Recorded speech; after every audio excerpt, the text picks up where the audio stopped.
All right, ladies and gentlemen, if you were on the other live stream, you know that we were coming back with some heat information right here. This is the PHF Announcement Show, talking about everything that came down today. And we have Holly Morrison on with us right now. Later joining us will be Carly Jackson of the Buffalo Beauts for the players' side. The thoughts there. This live stream right here, proudly brought to you by Boxing Rock Brewing Co. I'm pointing to the wrong side. It's on that side where Josh is. Shout out to Boxing Rock for obviously supplying us with awesome beer and great times. But now, sitting down with Holly. Holly, for everyone who doesn't know who you are, break it down for us. What do you do? Who do you cover? And let's roll. For sure. Yeah, I am a reporter, writer, blogger for the Ice Garden, which is the SB Nation site dedicated to covering women's hockey. And I primarily cover the Toronto Six, but just the PHF as a whole. And then just in addition to that, I'm a student. I study sport management. So this kind of stuff is actually right up my alley. Where do you study sport management? Because I'm in the exact same program. Oh, cool. Brock. Oh, I'm at Humber. I was going to go to Brock, but okay. All right. So we're just natural enemies. That's cool. We could have been classmates, but I guess we're just destined to hate each other. Guess so. Listen, for this podcast, for the sake of this, guys, can you just get along, okay? Yeah, we'll do our best. We're all talking about the PHF here. We can get along for 5 minutes. Let's do it. So obviously, huge announcements coming down. We were talking just before we came on. You were up early waiting for this to come through. Walk us through the emotions. Obviously, this is huge. It sets the league up into a better place. It gives them more exposure. It also takes care of the players, gives them all kinds of different things they've been asking for. So for you, walk us through this. How does it feel to know that, hey, now this is more of a viable option for women to be able to play hockey, but also make a wage doing so? Yeah, for sure. So, like you said, I'm up early this morning. Basically what had happened was the night before, all of us who were basically on the media list for the PHF got this email that basically just said, hey, huge announcement tomorrow. And I guess people who have covered women's hockey for a while, huge announcements don't always tend to work out great for us. The last time there was a huge announcement about the future of the sport, the Canadian Women's Hockey League disappeared. So, there was definitely some apprehension this morning. I'm up getting my coffee, making my breakfast, come back to my laptop, refreshing my inbox, looking for that press release, and just sort of reading through it, just realizing sort of how big it was just as I read through it. Obviously, you're saying investment in women's hockey, and then you look at the numbers, the fact that it is a $25 million commitment over 3 years. Then you look at the fact that the salary cap is going up 150% from this year. This year it's $350,000. Next year it's going to be $700,000. So, for each team that breaks down to a little over $32,000, if they were going to split that evenly with a 23-player roster. So it was really just a pleasant surprise, I'd say. I don't think any of us were expecting it to be this big. We were expecting it to be, something financial. We were expecting good news. We'd been told to expect good news. They sort of tried to reassure us as the night went on last night. The sky's not falling or anything. But yeah, it was always a fear, especially in COVID times, right? I mean, things can change on a dime with the league. So, looking for positivity in these kind of times, it's hard to get amped up for something positive. Yeah, I can hear you. Absolutely. And just like, I guess like it's kind of like that, if your boss puts a meeting in your calendar that just says talking about the future, you're not necessarily going to go, this is going to be a great conversation, This will be fun. There's that apprehension. But yeah, just going through that press release, seeing the video, seeing that, what they are targeting here is a wage that is livable. It was just like fantastic news in the morning. So I really got interested and invested. That's the word I was looking for. With the PHF, formerly the NWHL, when the Toronto Six came in, because it was a local team. I was like, you know what? Now this is easily accessible for me to go and watch a game, get involved with the team. I know they're pretty open with, or at the time they were announced, you were going to be able to interact with the players more. But then we get back to like the COVID times obviously interrupted that. People who don't have the knowledge of the history of the league obviously didn't realize that when it was announced that a big announcement was coming. that this could be bad news just based on the whole CWHL thing. So I understand the fear there. My question for you was, straight away, were you thinking good news or bad news? I think definitely. I guess just to sort of share my own background with getting into women's hockey, I got into the CWHL first because, like you said, I'm Canadian. Go to Brock. It was a lot easier for me to go to a Toronto Furies game than an NWHL, at the time game. So it was my first year. I was sort of realizing that I wanted to be involved in sports, in like working in sports. And, I was super into the CWHL. I was like, maybe one day I'll get to work for the CWHL. And then I wake up like one morning in the winter and it's just poof, it's gone. So that sort of, primed me to sort of expect bad news first thing in the morning. And I think that's what people were expecting today. Sorry to cut you off, but that's no worries. Because it kind of came out of the same way. Like the CWHL, it seemed like they were rolling. It seemed like they were going to take a step forward as a league, and then all of a sudden it's just like, oh, we folded, we're gone. Yeah, and I think that's what people were expecting here. Definitely, especially just people who've been through that before. I can see definitely how people who don't have that background definitely would have been like, oh well, news is usually good news. But you never know. So it was nice to be pleasantly surprised here. For sure. And then we look at what does this mean for, and I'm sure this is on our to-do list, so I'll just get to it right away. What does this mean for expansion? Because I don't know if they confirmed it or if if it's a rumor or a plan. But I know they definitely want to expand into Montreal and they want to add another team to the States. I don't think we have a confirmed state or a city right now. I'm thinking Pittsburgh or somewhere around Salt Lake City. Okay. I don't know why, but when I think of the PHF and women's hockey, Salt Lake City is the first thing that goes into my head. What's the news on that? Do we have an update there? Totally.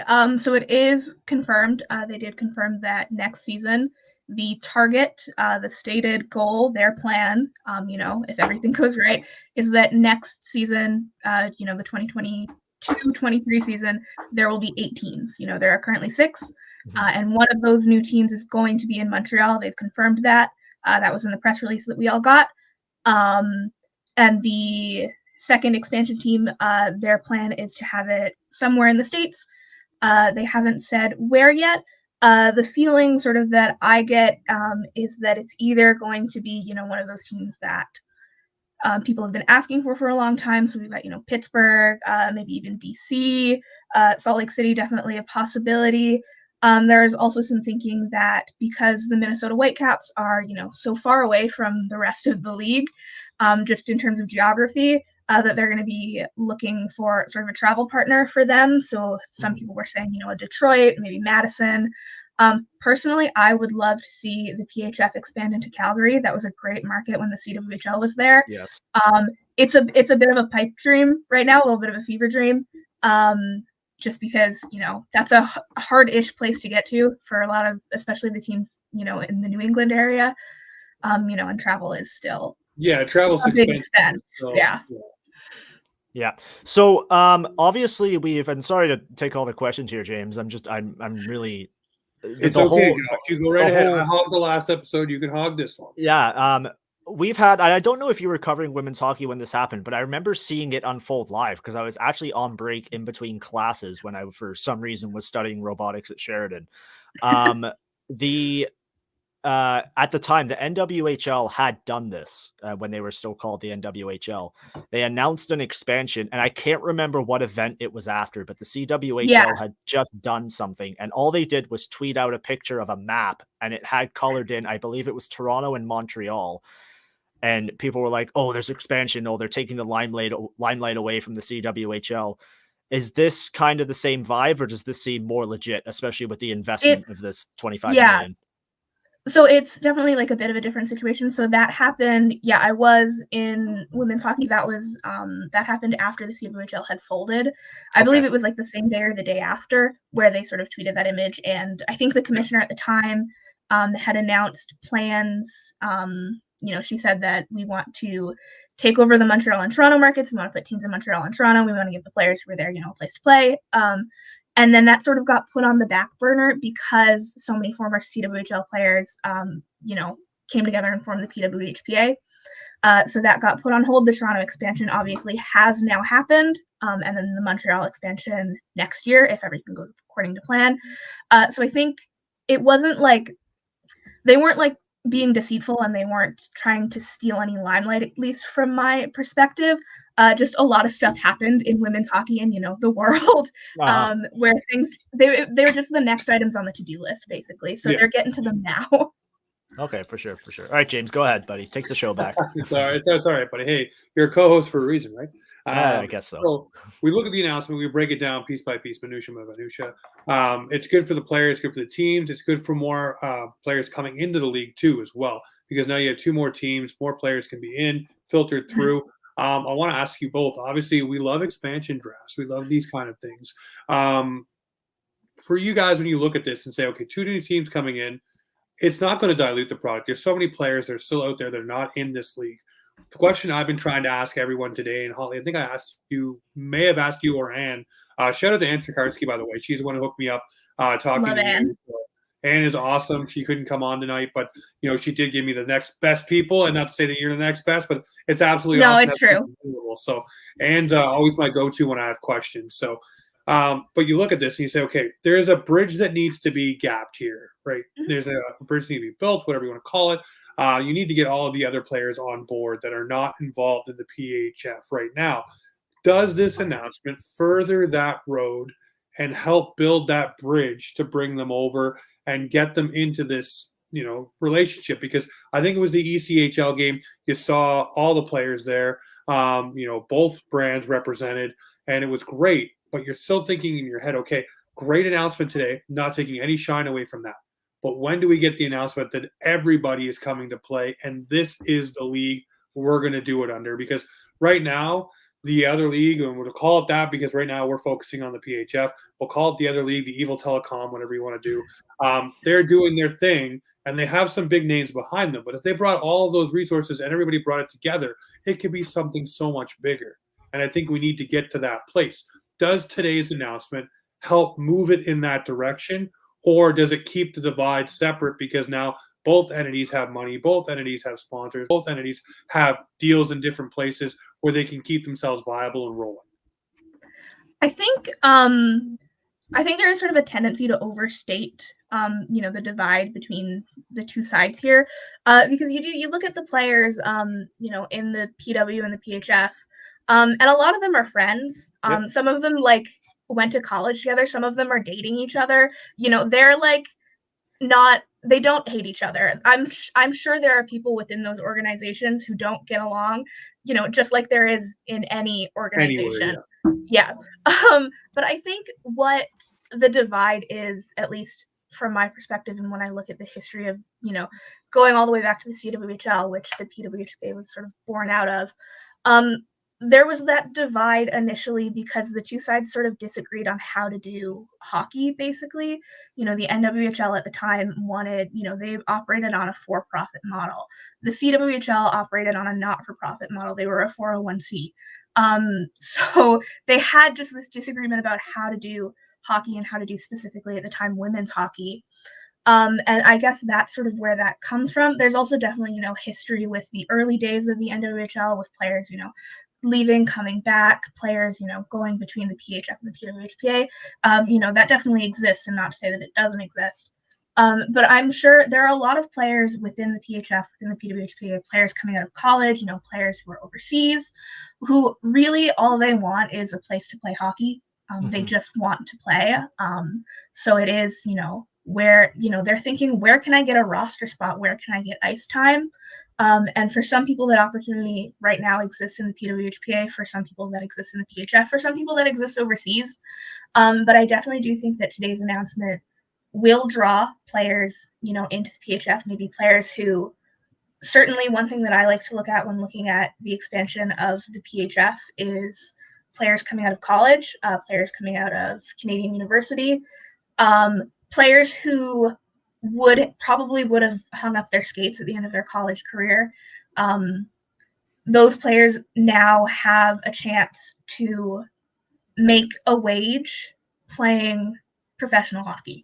Yes. And that's an opportunity that they didn't get before. And, some players might decide that the PHF provides them a better opportunity than the PWHPA.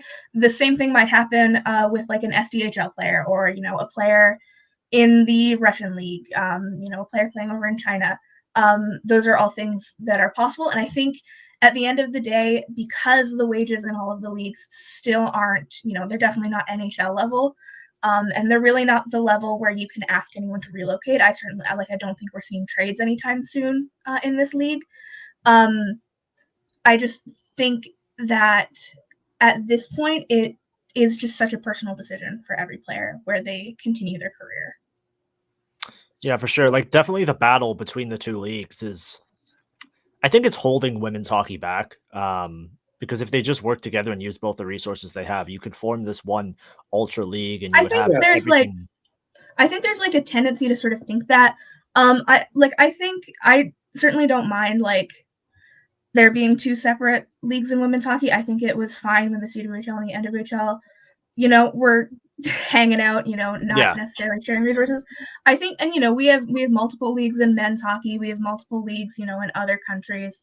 I think it's all right. And the thing about the PWHPA is that it was never really intended to be permanent. Their stated goal at the beginning was to sort of be sort of an advocacy group, raise awareness so that they can have a league that satisfies their needs. And if the PHF becomes that league, I think maybe mission accomplished for some of them. So does this financial investment, this raise in the salary cap, the expansion of, 2 more teams, which adds 60 roster spots and, a couple other management spots, does that kind of, does the PWHPA look at so many letters, look at this and say, okay, like we're kind of heading in the right direction here. Maybe we can start looking at working together, or are they still not aligned with the goals that they had in mind? I'm not like totally sure on that one. I think, like I said, at the end of the day, it does come down to what individual players want to do, where they want to sign, where they think that they're going to get the most ice time, what they think, the best opportunity is for them at any given point. Maybe there's like a player who plays in Calgary and she doesn't want to move and she has a job in Calgary. The best opportunity for her is going to be to play with the PWHPA hub in Calgary. Because you're not asking her to move to New England, you're not asking her to move to Toronto. I think just at the point where women's hockey is, it just yes, obviously $32,000-ish is a lot of money. It's not a living wage in all of the PHF cities, certainly. No. So asking people to move, I think still to play PHF hockey is still it's a bit away. I hope that we get to the point where we can have trades and cap friendly, but for women's hockey, yeah, that'd be cool. But right now, I just think it's personal for each player. Yeah, and I think that context is important. Sorry, Gibbs, go ahead. Things are coming. You look at the some of the tweets today I've seen. Is a lot of people wanting to get into actually the cap friendly era for the PHF. Obviously, I talked Melissa Burgess talking about actually keeping the stats correctly for each player throughout the league, so that way you have a reference point for different things as well, because then you start referencing those things and talking about trades. I mean, I think it was Babstock that went from the 6 back over to I think it was a Connecticut Whale. I'm not 100% sure. The Riveters. The Riveters. There you go.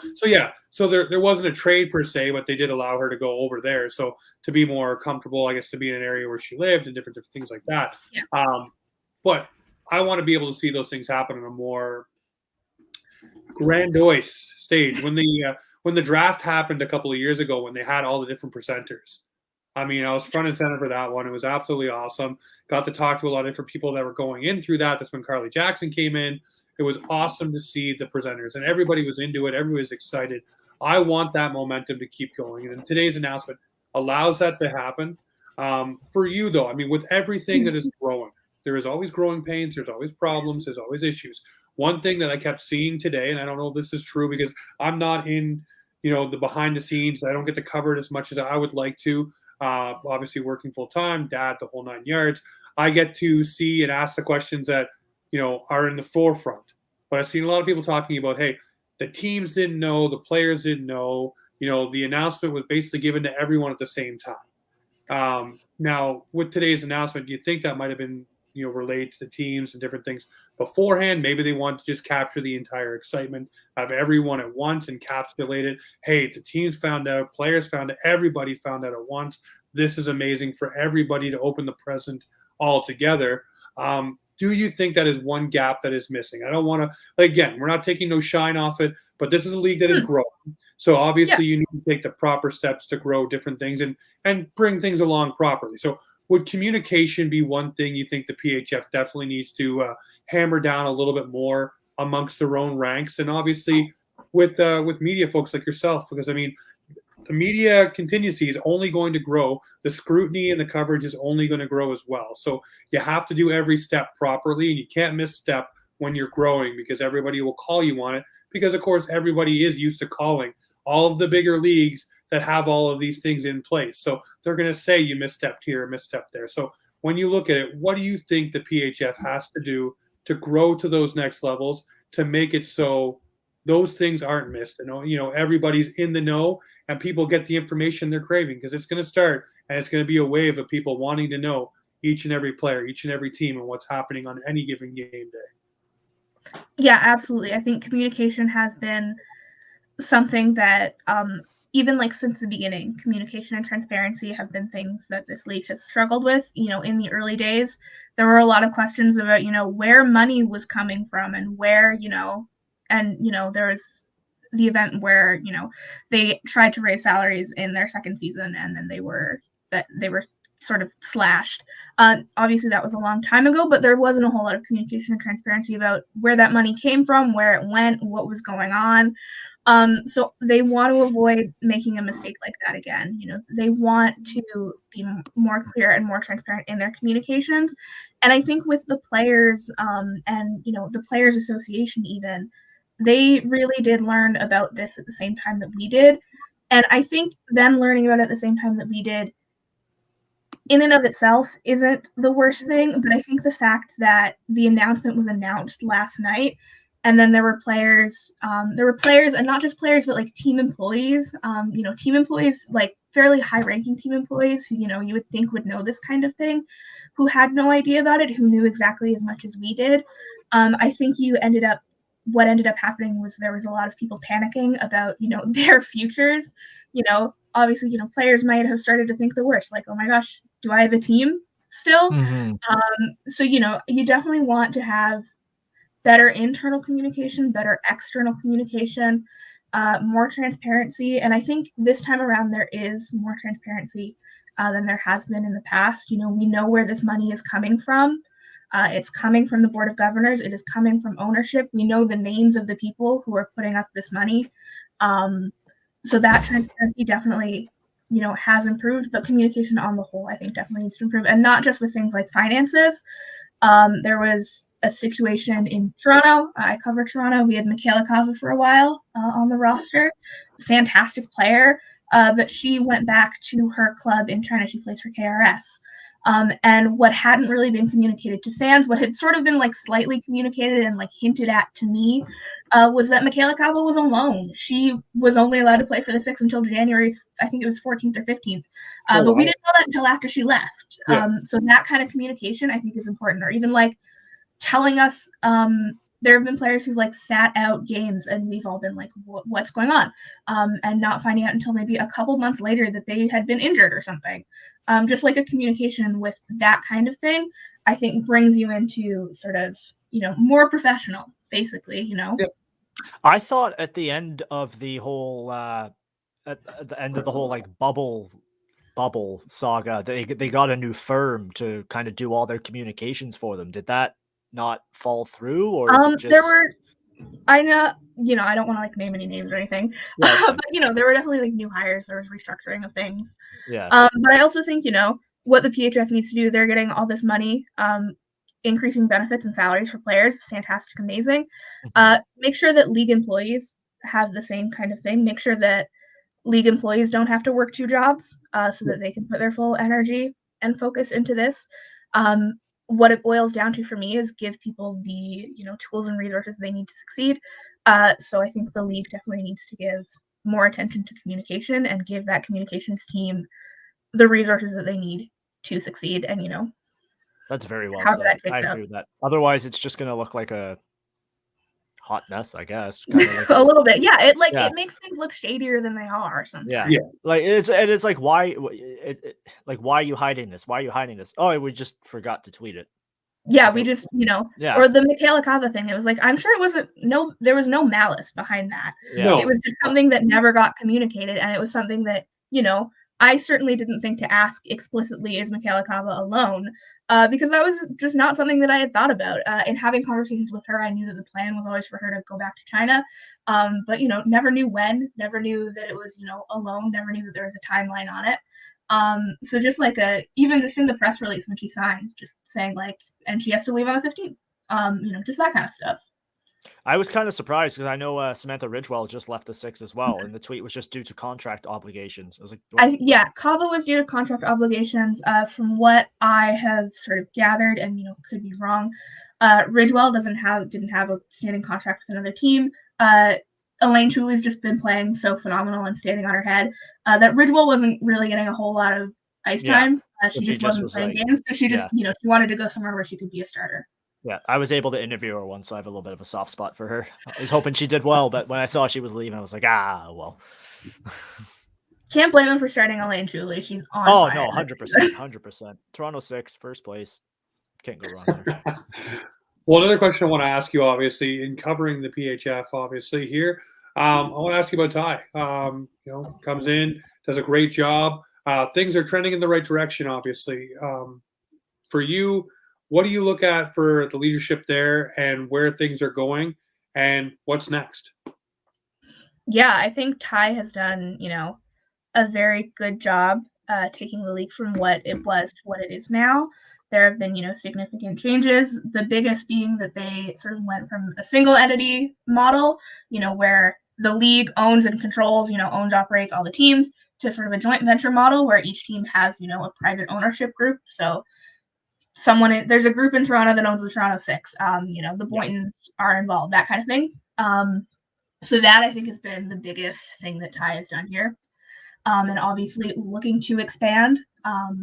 So obviously those expansions, the goal there will be private ownership or ownership groups. So bringing in, more people, which would obviously then in turn bring in more investment, more money. And I think that joint venture model is super useful because you get individuals sort of competing with each other, basically, the way that, sport management brain a little bit, but you have rich people competing with each other. So, the rich person in Boston gives their players better equipment, and then the rich person in Toronto is like, I got to beat the rich person in Boston. So you have that kind of competition, that kind of, differentiation, which I think has been, one of Ty's successes so far. And I think continuing that is, pretty much the goal. I assume, expanding, continuing to raise salaries is the goal. They're very much like following the trajectory of like an early men's hockey league. Like the NHL certainly wasn't paying six-figure salaries in the early days. Players, had day jobs up until like the 70s. Players had summer jobs up until later. So, they're following that trajectory. They're following, that growth, people investing in them. Ty doing a pretty good job, I think, of selling the product, getting it in front of people's eyes. The ESPN deal has been really cool, that kind of stuff. So, yeah, I think overall as a commissioner has been doing pretty well. And I think what people are saying, oh, is it a viable product? Is it financially stable? I don't think that's what matters here. Like as fans, it's an entertaining product to watch. Like I've watched, I haven't watched all of them, but I've watched most of the Toronto Six games this year. I've watched a couple of the Connecticut Whale games because my favorite Leafs player of all time is Colton Orr, so I like to see him behind the bench. But just watching the product, it's actually entertaining. Like it's good hockey. These players know how to play. A lot of these players are going to be representing their teams at the Olympics, so you want to get that background history.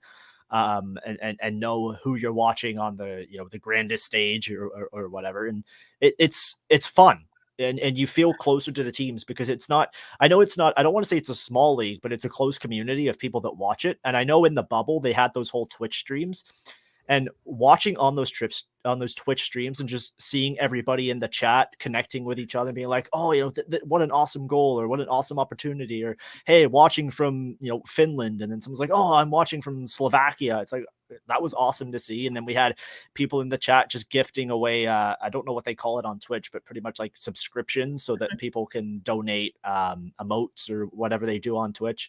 That was awesome to see. And I'm happy that they got TV deals in the States and in Canada. I know they're on TSN and TSN Direct, but that was just kind of an awesome moment to see in the bubble. And I actually think that bubble tournament, even though it was under really bad circumstances because of the global pandemic and the way it ended was a little bit disappointing, but when those games were on, that was awesome. It almost had like a World Junior feels to it, or like a U18 tournament or something like that, because there was games every day, all day.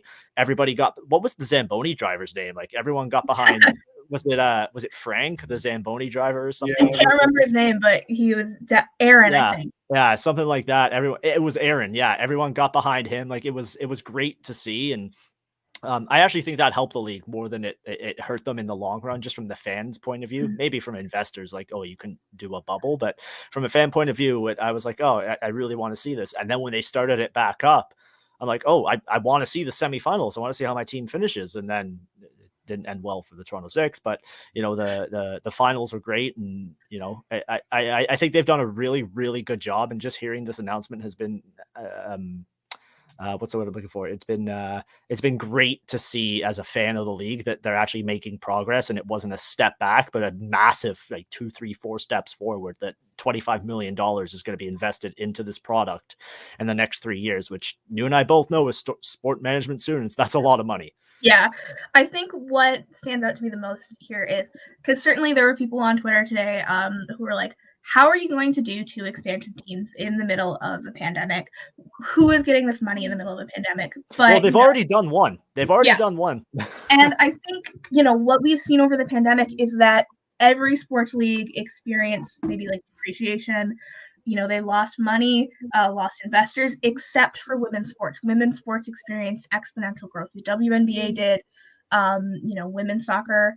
They all experienced, record viewership, record numbers. So it has been a time that people have realized that there is money to be made in women's sports. There is a return on investment to come from women's sports. Obviously, there are people, investors saying we're investing because it's the right thing to do. We're investing because we believe, in this product. We believe in PHF hockey. We want to invest in these people. But not just because it is the right thing to do, but also because, they do believe that there is money to be made in this sport. And I think that stands out to me a lot about the $25 million. Yeah, for sure. And I saw, like, there's always those idiots on Twitter, and they have the same profile picture. I'm sure you know exactly who I'm talking about. Yep. They're saying like, oh, how are you going to, live off $30,000? Like, well, that's not really the point here. Yeah. It's the fact that people are investing in this league, and that now there's more finances available to grow the league. And I think it's like a starting point, not the finish line. It's a step in the right direction. Yeah. $32,000, you might be able to live off of, I know some of the Six players, they don't live in Toronto. Toronto's crazy expensive. They, live out of Etobicoke. They live out, in Scarborough. I live in Hamilton. Yeah. I'm certainly, wasn't going to go to school in Toronto. But, it's money. It is a significant amount of money. And especially because they now have, benefits covered, there's more. They have more resources, and, it's going to continue to grow, I think, is the takeaway here. For sure. No, it's awesome to hear. We look forward to the league growing, and looking forward to having you back on here, as things keep progressing and as more news breaks, obviously, because there's going to be more stories. And of course, now we have expansion on the horizon, an announcement for the second team, second market. Can't wait for that. I want to thank you, Holly, for taking the time with us tonight and joining us and breaking everything down. Hope to have you back on soon. For sure. Thank you. That was awesome. Thank you for your time. No problem. All right, so there was Holly Morrison. Okay, so now we're going to keep switching gears here. Now we're going to get to the side with Carly Jackson and talk to her about the player's perspective about the PHF announcement. She's joining us here now on the show. Hey guys, how's it going? Not too bad. Good, Welcome back. Yeah, thank you for having me. Always happy to be on Offside Hockey Talk. Just happy to be here, guys. Absolutely awesome. Well, let's break it down. We won't take too much of your time. I know you are a busy lady. The big announcement today, PHF announcing, $25 million, guaranteed leave, guaranteed, benefits. How do you feel as a player on the player side of things? Obviously, this shakes out as huge news. But how did it hit everyone? Obviously, you've talked to teammates about it, probably family members, everything for you. So what does this announcement mean to you, Carly? Oh yeah, this is absolutely huge. Like, it's massive, right? I mean, this is what we dreamed of as kids, and we're just one step closer to this being a full-time gig for us.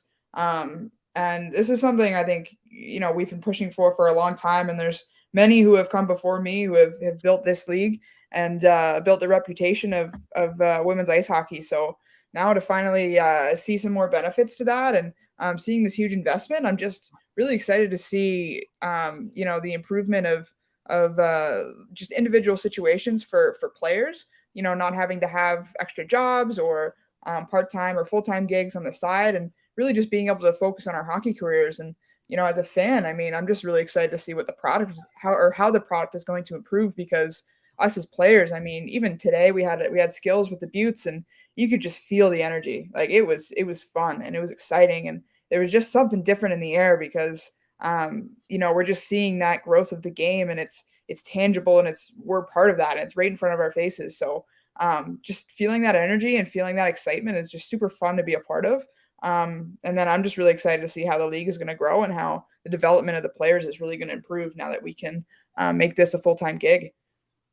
Was it weird having the announcement announced and then the actual announcement this morning without being told what that would be? What was your thought as a current player in the league? Yeah, absolutely. Yeah, we kind of saw something on Twitter last night, and we're in the group chat just questioning what it was, and nobody was really sure. And because of the history of women's ice hockey and some of the sudden tragic announcements, I think my first thought was, oh no. Here we go again. Yeah, I was like, there's no way that this is something negative or maybe something like that. That's what we thought the first time though too, right? Yeah, exactly, right? So there was that bit of anxiety, and I'm just talking to myself, I'm like, nah, there's no way. So I just tried to not think about it too much, and just, it's not within my control. So try to put that anxiety to the side and just have a little bit of faith. And then I had heard from our GM that it was a good thing. So then once I spoke with him, I was just excited to hear what it was. And we were just thrilled waking up this morning. I checked my phone and had all these texts from the team, and we were absolutely buzzing. So it was just, this is awesome. I'm just so excited. This is absolutely electric. No, I'm really happy for you guys, because just seeing I was aware of the CWHL, the PWHL, the PWHPA, the PHF, all that stuff. But I really got into the league kind of when the Toronto Six. I'm from Toronto, so that was the team I attached myself to. Sorry about that. When they came into the league, and just kind of followed them through the bubble. So just to see like the growth of the league in the last year and a half, 2 years has been really exciting. I'm really happy for you guys, and this was an awesome announcement to hear. Yeah, thank you. I think this is absolutely huge. I think last year, going from having our salary cap doubled last year, us as players, we weren't really sure when the next big jump might be, but to have that in the following season, not even a full 365 days later, just, speaks to the people involved here that have just worked tirelessly to make this happen. And obviously like the athletes and the staff, and, everyone's who's worked throughout, not just our league, but like you said, the CWHL, the PWHPA, like, we're all really connected here, and just to be able to finally see that come to fruition is absolutely just a massive deal. No, it's huge. And the other thing I want to ask you too, obviously, you look at the other part of this. There's expansion on the horizon as well. You're going to Montreal, going maybe to Pittsburgh, or maybe like Josh said, Salt Lake area. Something else is coming for the second team in the States. That's got to have everybody excited too, not just because you might be switching teams, because you might get drafted, expansion drafts, et cetera, but it does open more spots for more players to play, and it gives more structure to the league. More teams means more eyeballs, more fun, more fans. For you, when you hear expansion, what goes through your mind, Carly, and what do you think about this league growing as it keeps getting bigger and bigger now, obviously allowing more players to play? Yeah, I mean, this opens up, another arguably like 50 roster spots, right? This is, I Yeah. think, a massive deal to be able to, we know that there's going to be a team in Montreal, and I think that that's really exciting. And there's just a huge hub there. And in terms of proximity, like I really think Montreal was a great next step. And us as players, as we had heard that that was going to be the next area for a team, but I'm really thrilled to see what the other expansion is going to be as well. But I think this is absolutely massive. I mean, that's 50 more spots for graduating players from the NCAA and the CIS, and maybe some other players who haven't considered the PHF before. Outside of the Olympics and things like that. So I think this is just only going to make the league that much better, and just more exciting to be a part of. Like kind of like you said, having 8 teams now, it really rounds out that number and creates more eyeballs to be able to see the product of our league. And I think this is really just going to help us expand and get more fans into our game and get more players out here, and just to really see how much the product can improve from a player standpoint and from a skill standpoint.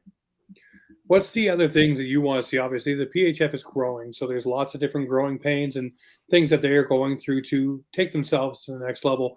What is one thing that Carly Jackson's looking at for the PHF and saying, this is what we need to do to grow eyeballs, or to do something to grow this game a little bit further along, and that you want to see come of this? Because obviously with expansion and announcements, there's going to be more and more going forward.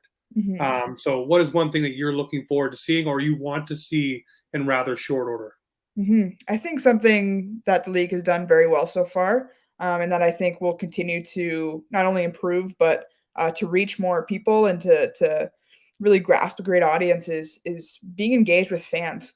I think that our league specifically, and I think about the Buttes, is we are so involved with our fan base, and they really connect with us, and they're reaching out to us through social media and everything. And I just think that's such a unique experience for us as players, but also for the fan base to be able to really connect with us, and just to make memories and meet new people, and hear stories from all over the place. Like I'll hear stories from fans from Australia and the UK, and not just North America. And I think that's such a special thing. And obviously expanding into Canada, I think, is another huge deal. And a little closer to the East Coast, I think is really exciting for someone like myself, being from the East Coast. I think our neck of the woods is very deserving of some elite women's hockey, and being able to be a little bit closer to this product is really exciting. And I think about even my family being able to come to games is going to be pretty darn sweet. So I think that this league is something really special. So to be able to expand and just reach more people, for them to see what we're about, and to be able to experience the people that are involved and the players that are involved, I think is just really exciting as an athlete and as a goaltender in this league. You mentioned about being close to the league, and I think the fans feel that too, especially me as a fan of it. I feel for some reason like it's a big league and it's a big deal, but the community of fans feels very close knit. Like it's not a small fan base. There are a lot of fans, but they feel very close together. And I think I said this earlier. A lot of that came from the whole Twitch streams when the bubble happened, and everybody was able to connect through there. Do you guys feel close to the fans as well, just through all that? What's that connection with the fans like? Yeah, absolutely. I think that Twitch deal we had for the past couple of years was a really unique experience, and especially last year being my first year in the league, having the Twitch stream and people chatting online, and I was able to go through after the games and read some of the comments, and people checking in from Amherst, Nova Scotia, and all over the Maritimes, and my family's on there, and they're like, "Oh, that's my friend Chuck, or that's my friend so and so," and I thought that was a really cool way for fans to connect with each other. And then I would say, like, as a player and connecting with fans, I mean, it's awesome, right? Like I think about being a little kid and my dream of being a professional athlete, and just really getting to live that. And we have such loyal and such dedicated fans that it's so fun to interact with them, and it's so fun to hear from them, whether that's over something like Twitter, or if that's at a game and you're able to sign an autograph, or give them a stick or something like that. I mean, it's a really just special experience, and really, I mean, the fans make us feel like pros, and that's such a special thing. And I think something that so many young athletes dream of. So being, a young female athlete, I think that that's pretty special, that that's becoming a reality for so many more people now. Yeah, like you just talk about the whole fan thing. when the CWHL was still around, at the place I work at, a couple of the Markham Thunder players came through, and they were just chatting with me, and the guy who was running the session at the time was like, you seem kind of off. Are you okay? I'm like, I'm able to talk to these players who I've seen play. It's just really awesome to hear. And a couple of them were going off to, I believe it was called the Four Nations Cup at the time. And they were just talking about how cool of an experience that was. So just to be able to like connect with players like that, that's not an opportunity you get to have very often. So I think this league does a really, really good job of offering that, the access you get to the players, and not even just players, like coaches and ownership. If you have a question, I've emailed teams a couple times if I have a question about what they're doing, and they get back to me within, it might be 3 days, but they get back and say, yeah, this is what we're doing, this is what we're thinking. Or I can find a player on Twitter and be like, hey, you had a great game, and they'll message me back and be like, yeah, thank you. So it's just awesome to see that, and I think that is really helping the league. Yeah, absolutely. And it's definitely fun in terms of a player standpoint, like just feeling that support and feeling that love. I mean, it's just so fun. Right? It's one of the biggest joys, I think, of being a pro is being able to actually interact with the fans and chat with them and talk with them and, hear their experiences. And yeah, I think it's truly is one of the biggest benefits of this league. The other thing that was cool for a fan engagement point is actually, I think the draft that you came in on was the different presenters they had for that draft. They had a different one for each team, someone linked to each situation, and it was great because fans got excited because this person was announcing the newest member of that team that night, and it really got everybody involved, really pulled everybody in because it was from everyone from every walk of life. So that really helped, and I think really added a spotlight to the draft, and I really liked that because it was something that was unique to what they were doing. And I'm wondering, for you, do you think that's something they should do more often? Basically bring it to, I don't know, the fanfare kind of things like we're talking about. Because when you have all those different people that you can see from different things, like Stephanie McMahon from wrestling, you're like, whoa, hold on a minute, I know who that is, and she's presenting for the team. That's amazing, and it brings it all together full circle. Just how big and the gravity of how big the PHF is now, formerly the NWHL. Yeah, I mean, I think it's absolutely a brilliant idea. And being part of the first draft how they did it that way with bringing in all these different kinds of people, I thought, what a smart idea, right? Because like for myself, Pat LaFontaine announced my draft pick, and he is an absolute legend with the Sabres. So it really, one, from my own experiences, introduced me to the city of Buffalo and just how cool that was. And then also, two, in terms of fan experience, we have people who are fans of all these different speakers or hosts and announcers of the draft, and we're able to bring the fans of those people and draw them towards our game. So I really think it was just a brilliant idea to get eyes on our league and get some attachment to players as well, and get people excited about who has come to their team. So you look at this season here, and obviously now the expansion season is coming up. For you, what excites you the most? Obviously going on a run and winning it all, that's the biggest excitement.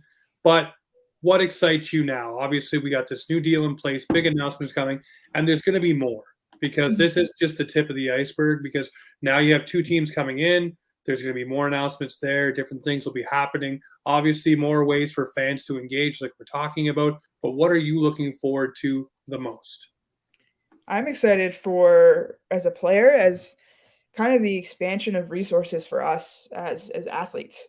Like as it currently stands, and as far as I know, as it's always been, is players have always had to have, a second, third, fourth, sometimes 5 jobs on the go, whether that's part-time or full-time. And, we're doing everything we can to make this work. And, now people aren't just, surviving and, making this last for a couple of years or maybe a year or 3 years or so. Like, this is becoming a full-time career. And I think that is so exciting as a player. And to be able to make that true investment into the game, where we're going to have players coming in and they're going to be full-time hockey players, right? They wake up and their focus is hockey. And I think that is so exciting in terms of levels of competition, but also I'm excited for the fans to see the product improve, because we're really able to invest in the game and invest in ourselves. And I think you're really going to see a really awesome result because of that investment in us. Well, I'm looking forward to that. I'm looking forward to the end of this season with you guys raising the Isabel Cup and, you know, beating out everyone else, because I want to see that. Josh is shaking his head, thinks it's going to be the 6. Listen, for me, it comes down to 2 teams and 2 teams only, and that is the Boston Pride and the Buffalo Beauts. Obviously, the Beauts because Carly's there and she's from Nova Scotia. Let's rock and roll. And then Tori, just because Tori is absolutely awesome. She, you know, speaks with my daughters. Does a whole different 9 things for everything, for every walk of life. Put your 6 jersey down. So it's the Beauts of Pride or nothing. So those are who I'm rocking with. But Carly, you're always so gracious with your time. You always help out offside, whether it's the Team Canada Junior video from last year where we're going up against the American podcast there. You're always willing to help out. So I appreciate it. Best of luck for the rest of the season, and congratulations on the huge news. I'm so happy for each and every one of you. It's going to be great for years to come. Thank you, Carly. You were awesome. Yeah, thank you guys so much. I appreciate the support, and just keep rocking it. You guys are the best. Appreciate it. Well, this is Offside Hockey Talk, where hockey comes to talk.